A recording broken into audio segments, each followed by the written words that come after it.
Hello students, good morning all of you. Today I, Rabindra Mohan Misra from Sri Jagdamba Sanskrit College Batho am taking the class of Shastri first.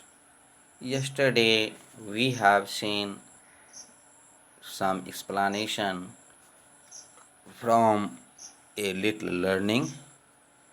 Today we see the rest of explanation from this poem. For this, today's paragraph is they reason and conclude by precedent and own a stale nonsense which they never invent. Whoever thinks a faultless price to see thinks what never was, nor is, nor ever shall be. These lines are extracted from the poem A Little Learning. These lines are composed by Alexander Pope. Pope is by far the most important poetic figure of the age called after him. Belongs to 1700 to 1714. His importance lies in the fact that he exercised the greatest influence on the classical poetry of the country.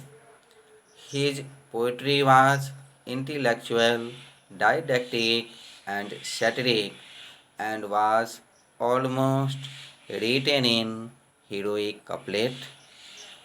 It is never of the highest class, but within its limits it stands unraveled in the language.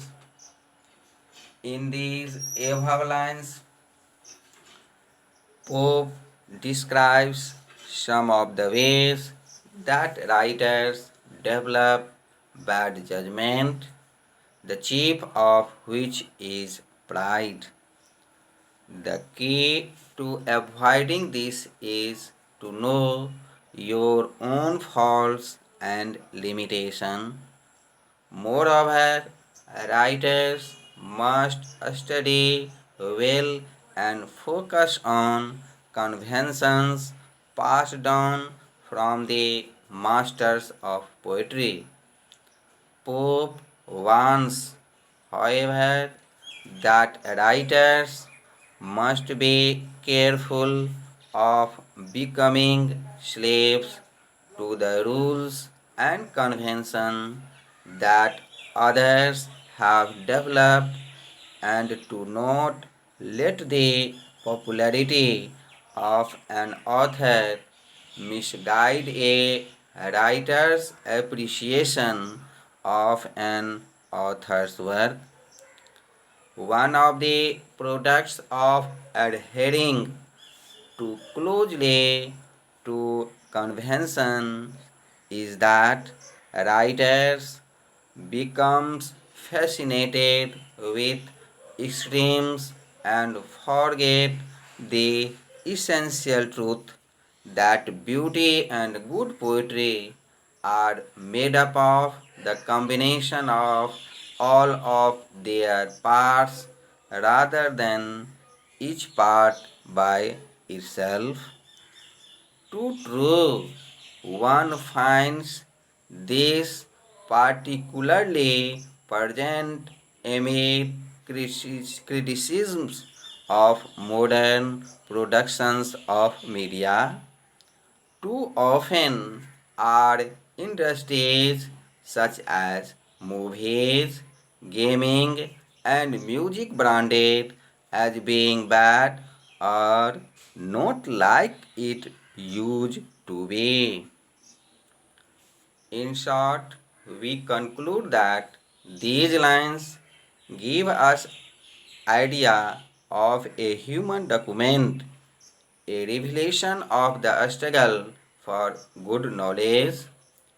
There is also a mood of doubt and questioning, which, however, melts in the final attitude of complete satisfaction.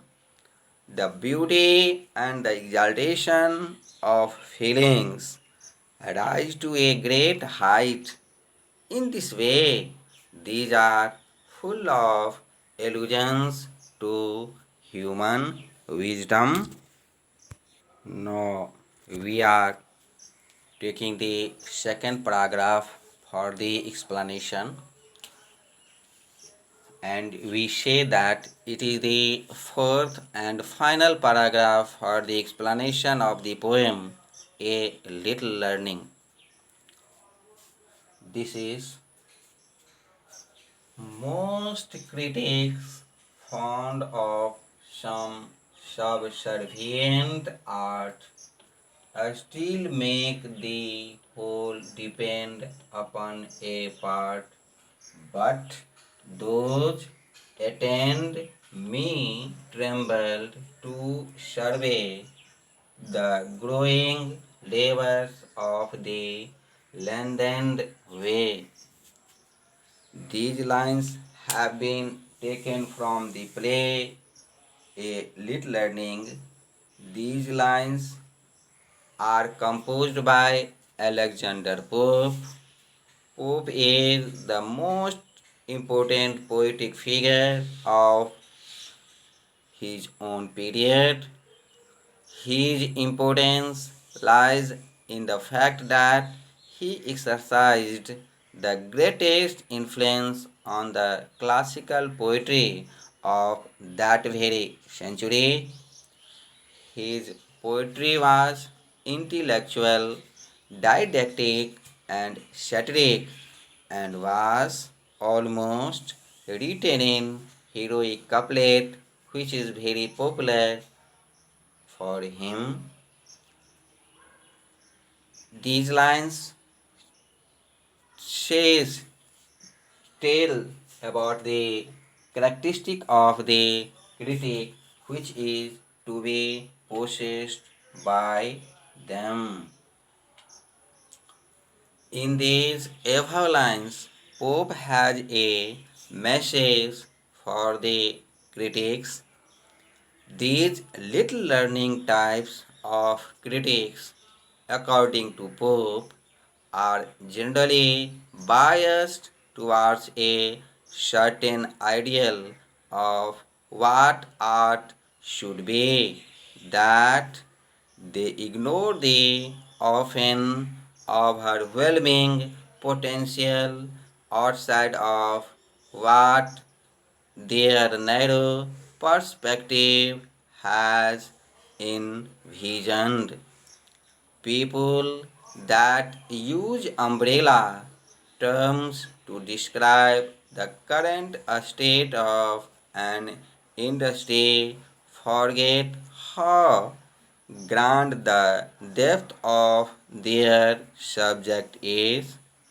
For example, we might not like the big movie blockbusters of today, but the seemingly endless supply of films released each year, foreign and independent films included, means they can hardly be said to reflect the general state of the movie industries, and using them as a basis for a far reaching judgment is futile. Of course, these sorts of arguments still get rehashed every day. Pope offers some wisdom that writers should follow.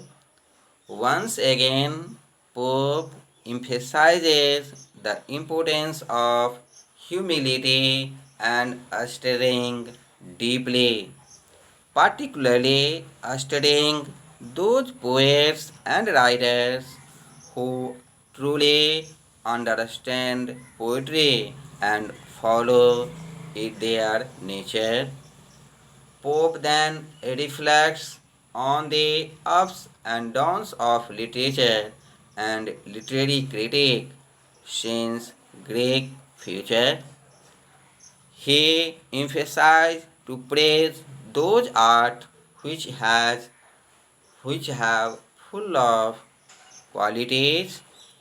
In this way, Pope is in the favor of worshipping the quality of good poetry.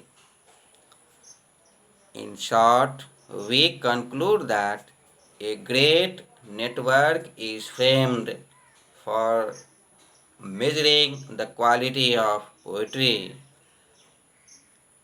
intimidating and bewildering to the recently initiated works that requires a devout dedication to even begin to understand its complexity. We, in this way, say that a lit learning is found and has been responsible for informing a lot of Pope's approach to art and criticism. Pope never reaches too far. Instead, his focus is on the issues that can be found in all art. Thanks. Good night.